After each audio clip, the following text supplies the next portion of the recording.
வணக்கம். இது வழக்கு. இளம் பெண்ணை கொன்று ட்ரம்முக்குள் அடைத்த கொடூரம். ராஜபாண்டிக்கும் மீனாவுக்கும் கள்ளத்தொடர்பு இருக்குது. இருந்ததை என் மனைவி கலைவாணி நேரில் போய் பார்த்துருக்கு. இதனால என் மனைவி நாய்க்காசப்பட்டு கொண்டுட்டாங்க. நண்பரோடு கைதான தோழியின் பகீர் வாக்குமூலம். சமீபத்தில் ஒரு நாள் இரவு வேளை திருப்பூர் வீரபாண்டி காவல் நிலையத்திற்கு ஓர் தகவல் வருகிறது. திருப்பூர் கோல்டன் நகரை அடுத்துள்ள கவுண்டநாயக்கன் பாளையம் பகுதியில் ஓர் கடையின் முன்பு பிளாஸ்டிக் ட்ரம் ஒன்று மர்மமான முறையில் கிடப்பதாக. உடனே காவல்துறையினர் அந்த இடத்திற்கு விரைந்து சென்றனர். யாரோ மர்ம நபர்கள் வைத்துவிட்டு போன அந்த பிளாஸ்டிக் ட்ரம்மை பிரித்து பார்த்த காவல்துறையினர் அதிர்ந்து போனார்கள். அந்த பிளாஸ்டிக் ட்ரம்மினுள் சுமார் 25 வயதுள்ள ஓர் இளம் பெண்ணின் சடலம் திணிக்கப்பட்டிருந்தது. காவல்துறையினருக்கு அந்த இளம் பெண் யார் என்கிற விவரம் தெரியவில்லை. அந்த இறந்து போன பெண்ணிடமிருந்து அடையாளம் காணும் தடயங்கள் எதுவும் சிக்கவில்லை.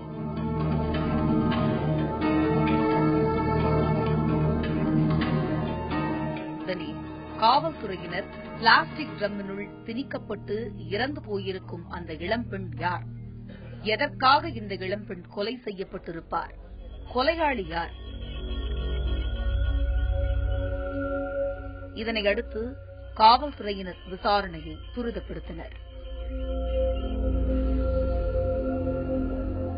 அப்போது அதே திருப்பூர் வீரபாண்டி பகுதியில் சௌடேஸ்வரி மாரியம்மன் கோவில் தெருவில் குடியிருக்கும் ராமமூர்த்தி என்பவர் காணாமல் போன தன் மனைவியை தேடிக் கொண்டிருப்பதை அறிந்தனர் காவல்துறையினர். உடனே காவல்துறையினர் ராமமூர்த்தியை அழைத்து விசாரித்தனர். ராமமூர்த்தி தேனி மாவட்டத்திலிருந்து பனியன் கம்பெனியில் வேலை பார்ப்பதற்காக திருப்பூர் வந்தவர். மனைவி கலைவாணி மற்றும் 2 வயது ஆண் குழந்தையுடன் சந்தோஷமாக வாழ்ந்து வருபவர். சில மாதங்களுக்கு முன்னர் தன் தாய் வீடு சென்றுவிட்டு தேனியிலிருந்து திருப்பூருக்கு பேருந்தில் திரும்பியிருக்கிறார் கலைவாணி. அப்போது பக்கத்து இருக்கையில் பயணம் செய்த அதே தேனி பகுதியைச் சேர்ந்த மீனா என்பவர் அறிமுகமாகியிருக்கிறார். மீனாவின் கணவர் ஜெயராமனும் பனியன் கம்பெனி தொழிலாளிதான்.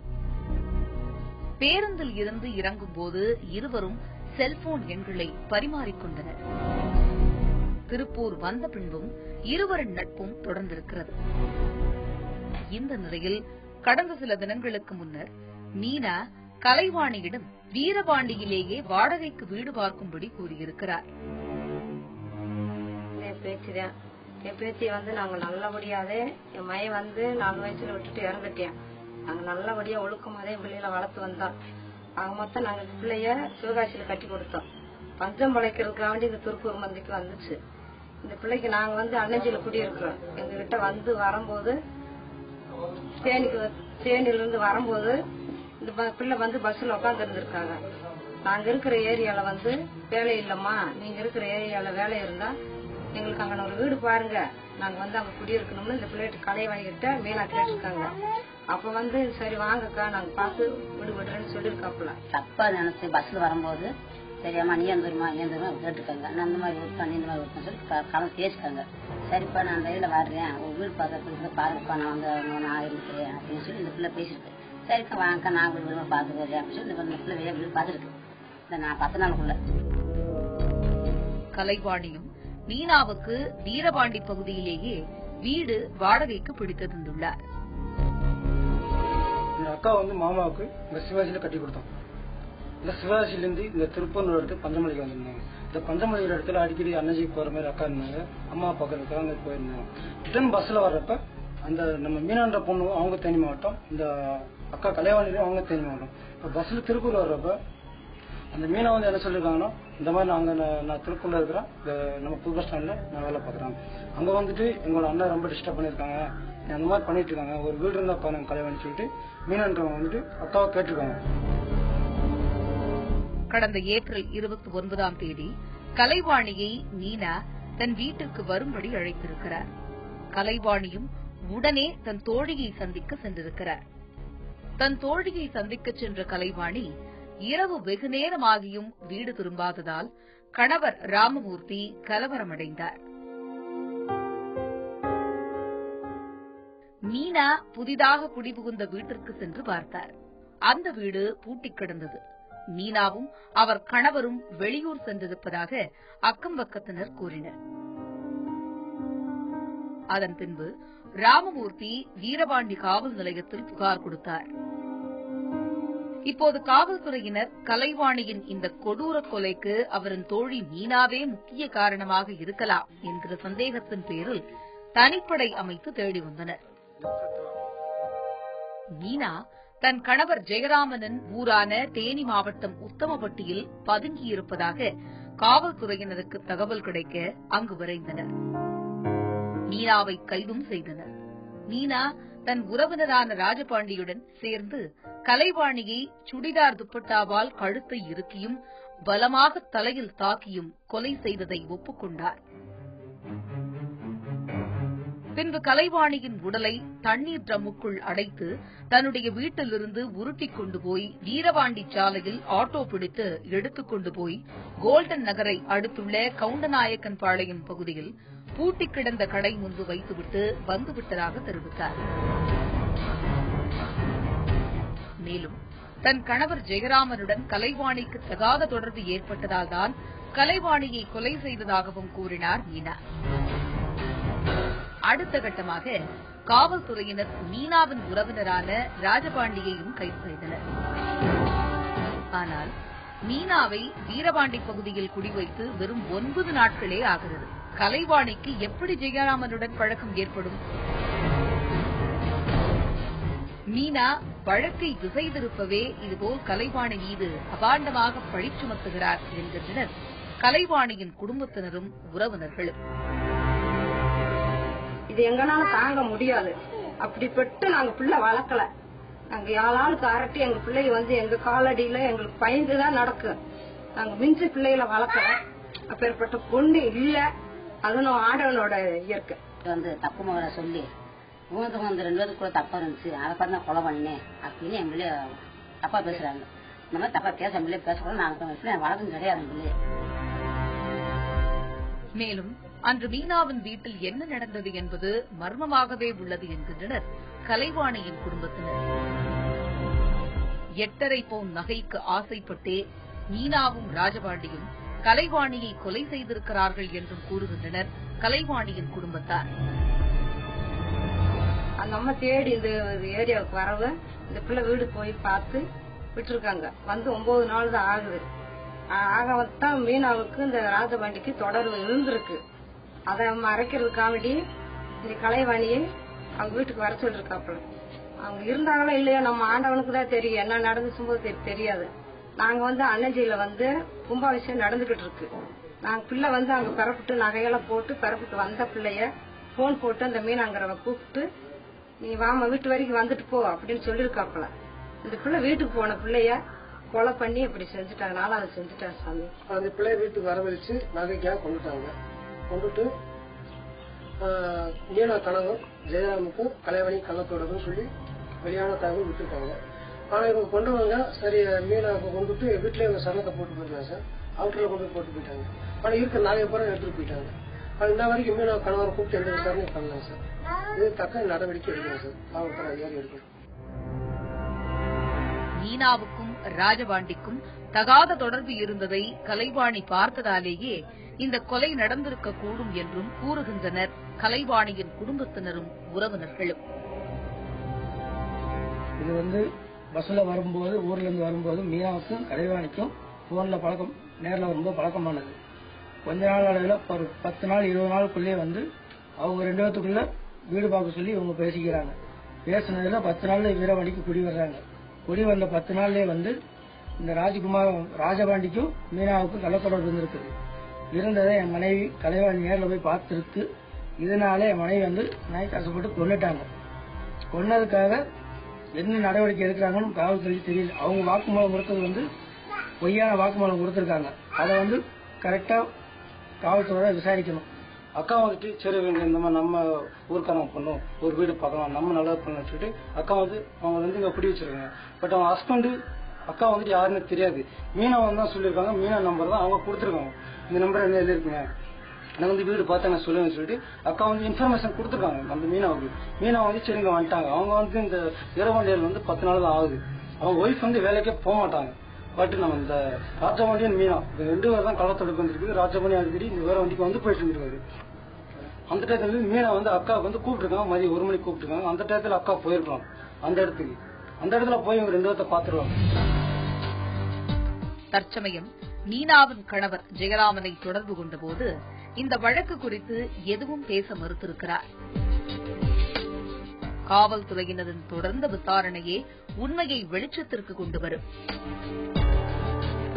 அடையாளம் தெரியாத நபருக்கு உதவப் போய் ஆபத்தில் மாட்டிக்கொண்ட கலைவாணியின் இந்த சம்பவம் திருப்பூர் பகுதியில் பெரும் பரபரப்பை ஏற்படுத்தியுள்ளது.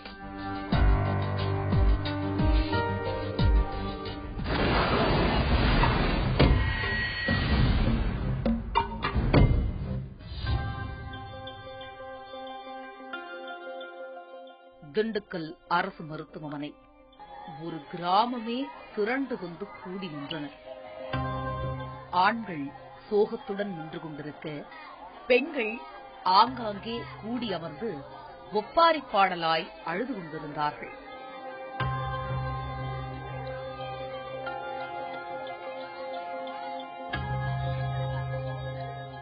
இவர்களின் இந்த துயரத்திற்கு காரணம் புணவரையில் கொடூரமாக கொலை செய்யப்பட்டு கிடத்தியிருந்த ஓர் இளைஞரின் பிணம். யார் இந்த இளைஞர்? என்ன நடந்தது? திண்டுக்கல் மாவட்டம் கன்னிவாடியை அடுத்த ஆடலூரைச் சேர்ந்தவர் புலியேந்திரன். 35 வயது நிரம்பிய புலியேந்திரன் ஓர் விவசாயி. இவர் ஆடலூர் அருகே உள்ள சோலையூர் தோட்டம் என்ற ஒரு தனியார் தோட்டத்தை குத்தகைக்கு எடுத்து காபி, மிளகு போன்றவைகளை பயிர் செய்து வந்தார். இவரது மனைவி மஞ்சுளா. இவர்களுக்கு 3 குழந்தைகள். புலியேந்திரனும் மஞ்சுளாவும் தோட்டத்தில் உள்ள வீட்டிலேயே வசித்தும் வந்தனர். இந்த நிலையில்தான் தோட்டம் அருகே சாலையோரத்தில் காப்பி செடிகளுக்கு நடுவே புலியேந்திரன் ரத்த வெள்ளத்தில் பிணமாக கிடந்தார். அவருடைய உடல் முழுக்க 10க்கும் மேற்பட்ட இடங்களில் வெட்டுக்காயங்கள் இருந்தன. உடனே இது தொடர்பாக கன்னிவாடி காவல்துறையினர் வழக்கு பதிவு செய்து விசாரணை மேற்கொண்டு வந்தனர். திண்டுக்கல் அரசு மருத்துவமனையில் பிரேத பரிசோதனைக்கு புலியேந்திரனின் உடல் அனுப்பப்பட்டபோது அவரின் உறவினர்களும் புலியேந்திரனை யாரோ திட்டமிட்டு கொலை செய்திருக்கிறார்கள் என்று கூறினர். காவல்துறையினரின் விசாரணையில் கொலை நடந்த நேரத்தில் புலியேந்திரனின் மனைவி மஞ்சுளா குழந்தைகளை அழைத்து வருவதாக வெளியூர் சென்று விட்டதாக கூறினார். மேலும் மஞ்சுளா தனது முதல் கணவரை பிரிந்து 2 குழந்தைகளுடன் வந்து புலியேந்திரனுடன் சேர்ந்து வாழ்ந்ததும் காவல்துறையினருக்கு தெரியவந்தது. இதனால் மஞ்சுளா மீது காவல்துறையினருக்கு சந்தேகம் ஏற்பட்டது. இதனையடுத்து காவல்துறையினர் மஞ்சுளாவிடம் தீவிரமாக விசாரணை மேற்கொண்டனர். அப்போது மஞ்சுளா எல்லா உண்மைகளையும் காவல்துறையினரிடம் தெரிவித்துவிட்டார். சுரக்காய்பட்டியைச் சேர்ந்த செல்வம் என்பவர் தோட்டத்திற்கு அடிக்கடி வருவார். அவருக்கும் எனக்கும் பழக்கம் ஏற்பட்டது. இதனை தெரிந்து கொண்ட புலியேந்திரன் எங்களை கண்டித்தார். புலியேந்திரன் வந்து நம்ம ஊர்ல தான் இருந்தாப்படி, திடீர்னு வெளியூருக்கு வேலைக்கு போயிருந்தாப்படி, வர்றப்ப வந்து ஒரு பொண்ணோட வந்தாப்படி, மஞ்சுளான்னு சொல்லி ஒரு பொண்ணோட வந்திருந்தாப்படி. வந்து கல்யாணம் முடிச்சுட்டு வந்து சந்தோஷமா தான் இருந்தாங்க. 2 குழந்தையெல்லாம் பிறந்துச்சு, நல்லா சந்தோஷமா இருந்தாங்க. திடீர்னு பார்த்தா அவர் காட்டு வேலை பார்க்குறவர் திடீர்னு அவங்க சம்சாரத்துக்கு அந்த கள்ளக்காதலோட தான் இது பண்ணி கூப்பிட்டு வந்ததாக சொன்னாங்க. பார்த்தா இன்னொருத்தரோட தொடர்பு அப்படின்னு சொல்லி இவங்களுக்குள்ள சில வாக்குவாதங்கள்லாம் நடந்துகிட்டு இருந்துச்சு. இப்படி வாக்குவாதம் ஆகிறப்ப ஒரு கொஞ்ச நாளாவது பிரச்சனை நடந்துகிட்டே இருந்துச்சு. இதனால் நாங்கள் புலியேந்திரனை தீர்த்து கட்ட முடிவு செய்தோம். சம்பவத்தன்று நள்ளிரவு செல்வம் அவருடைய நண்பர்களான வடமதுரை சித்தம்பட்டியைச் சேர்ந்த பழனிசாமி, கிட்டம்பட்டியைச் சேர்ந்த ரஞ்சித் ஆகியோரை தோட்டத்து வீட்டுக்கு கூட்டி வந்தார். அங்கு புலியேந்திரனுக்கும் 3 பேருக்கும் இடையே தகராறு ஏற்பட்டது. இதனையடுத்து 3 பேரும் சேர்ந்து புலியேந்திரனை விறகு கட்டையால் தாக்கினர். வீட்டுக்குள்ளேயே புலியேந்திரன் இறந்துவிட்டார். பின்பு அவர்கள் 3 பேரும் சேர்ந்து புலியேந்திரனை தூக்கிச் சென்று சாலையோரத்தில் உள்ள காப்பி தோட்டத்திற்குள் வீசிவிட்டு சென்று விட்டனர். நான் குழந்தைகளை அழைத்து வர சென்று விட்டேன். இவ்வாறு மஞ்சுளா நடந்ததை காவல்துறையினரிடம் வாக்குமூலமாக தெரிவித்தார். ஒரு பொண்ணோட தொடர்பு ஏற்பட்டு அந்த குழந்தையோட கூட்டிட்டு வந்தாரு. அந்த பொண்ணு பேரு மஞ்சுளா. அந்த பொண்ணு கொஞ்சம் நல்லா சந்தோஷமா இருந்தாங்க. அவங்களுக்கு 2 குழந்தை இருந்துச்சு. மொத்தம் 3 குழந்தையோட நல்லா தான் இருந்தாங்க. காலப்போக்கில் வடமதுரையில் ஒரு பையனோட அந்த பொண்ணுக்கு தொடர்பு ஏற்பட்டு இது புகழேந்திக்கு தெரிய வர புகழேந்தி நேரம் வடமதுரையில் போய் அந்த பையன்கிட்ட கேட்க அந்த பொண்ணும் மஞ்சுளாங்கிற பொண்ணும் அந்த பையனும் சேர்ந்து புகழேந்தியை கொலை பண்ணிட்டாங்க. உடனே காவல்துறையினர் தலைமறைவாக இருந்த செல்வம், பழனிசாமி ஆகியோரை கைது செய்தனர். அவர்களும் புலியேந்திரனை கொன்றதாக உண்மையை ஒப்புக்கொண்டனர். அப்புறம் பார்த்தீங்கன்னா திடீர்னு செத்து போயிட்டாரு, இறந்துட்டாரு, இதுக்கு இவங்க தான் காரணம் அப்படின்னு சொல்லிக்கிறாங்க. பொதுமக்கள்லாம் திடீர்னு இங்கே செத்து கிடக்குறான்னு சொல்லி எல்லாம் அரண்டடிச்சு ஓடி போய் பார்த்ததுல ஆளு தலையிலாட்டி எல்லாம் பலத்த காயம் அடைஞ்சு இது பொதுமக்களாக ரொம்ப பீதி அடைஞ்சிருக்காங்க. இது பார்த்தீங்கன்னா இதுக்கு முழுக்க காரணம் அவங்க தான் அப்படின்னு சொல்லி தீர்மானம் ஆயிடுச்சு. இனிமேல் இந்த மாதிரி தவறுகள்லாம் நடக்கக்கூடாதுன்னு சொல்லி அரசாங்கம் நல்ல நடவடிக்கை எடுத்து அவங்க நல்ல தக்க தீர்ப்பு கொடுக்கணும்னு சொல்லி கேட்டுக்கிறேன். தற்போது காவல்துறையினர் தலைமறைவாக உள்ள ரஞ்சித்தை தீவிரமாக தேடி வருகின்றனர். இந்த சம்பவம் திண்டுக்கல் மாவட்டம் கன்னிவாடி பகுதியில் பெரும் பரபரப்பை ஏற்படுத்தியுள்ளது.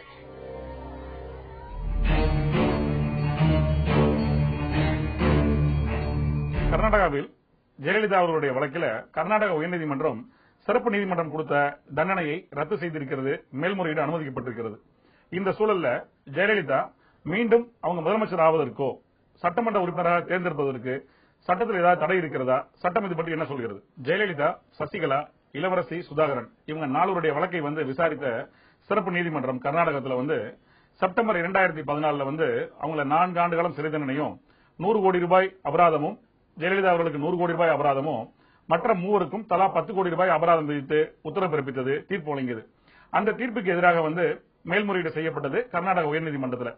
அந்த அடிப்படையில் வழக்கின் மேல்முறையீட்டு மனு மற்றும் அதனுடைய எழுத்து மூலமான வாதுரை, கர்நாடக அரசால் தாக்கல் செய்யப்பட்ட வாதுரை மற்றும் திமுக தரப்புல தாக்கல் செய்யப்பட்ட எழுத்து மூலமான வாதுரை மற்றும் புகார்தாரர் சுப்பிரமணியசாமி தாக்கல் செஞ்ச எழுத்து மூலமான வாதுரை, அதாவது ரிட்டன் ஆர்குமெண்ட் எல்லாவற்றையுமே அடிப்படையாக கொண்டு தீர்ப்பு வழங்கப்பட்டிருக்கிறது. அந்த தீர்ப்புல கீழமை நீதிமன்றம் தண்டனை விதித்த அந்த உத்தரவு ரத்து செய்யப்பட்டிருக்கிறது. மேல்முறையீட்டு மனுக்கள் அது அனுமதிக்கப்பட்டிருக்கிறது. இப்ப அதுல ஒரு சட்ட சிக்கலாக ஒரு கேள்வி ஒன்று முன்வைக்கப்படுகிறது. அதாவது அந்த நேரத்தில் தண்டனை கொடுக்கப்பட்ட காலகட்டத்தில் ஜெயலலிதா அவர்கள் தமிழகத்தின் முதல்வராக இருந்தார். அவங்க திருச்சி ஸ்ரீரங்கம் சட்டமன்ற உறுப்பினராக இருந்தார். அந்த அடிப்படையில் அவங்க அந்த முதல்வர் பதவியிலிருந்து ராஜினாமா பண்ணிட்டாங்க. அதன் பின்னாடி அவங்க சட்டமன்ற அந்த பதவியும் ராஜினாமா செய்யப்பட்டு விட்டது. இந்த சூழல்ல மீண்டும் இப்ப அங்கே அவர் விடுவிக்கப்பட்டாலும் சரி, மேல்முறையீடு கர்நாடக அரசு போவதாக ஒரு சூழல் ஏற்படும் பட்சத்தில் அவங்க மீண்டும் தேர்தலில் நிற்பதற்கோ இல்ல முதலமைச்சர் ஆகுவதற்கோ தடை இருக்கிறதா அப்படிங்கிற ஒரு வாதம் இருந்தாலும் சரி, சட்டம் அதனை ஏற்றுக்கொள்வது கிடையாது. ஏன்னா ஒரு உதாரணத்துக்கு எடுத்துக்கொள்வோம்.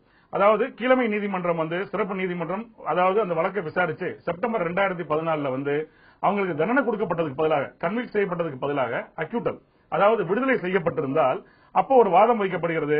கர்நாடக அரசு மேல்முறையீடு போக போகிறது கர்நாடக உயர்நீதிமன்றத்திற்கு.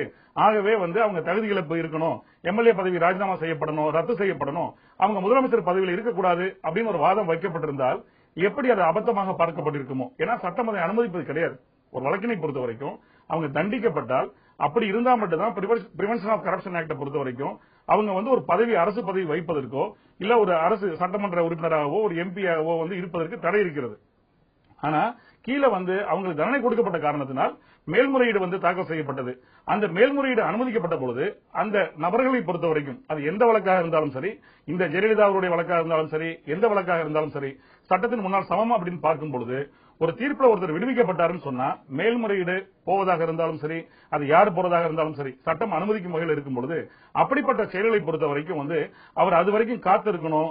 அவர் அதுக்காக மீண்டும் தேர்தலில் போட்டியிடக்கூடாது.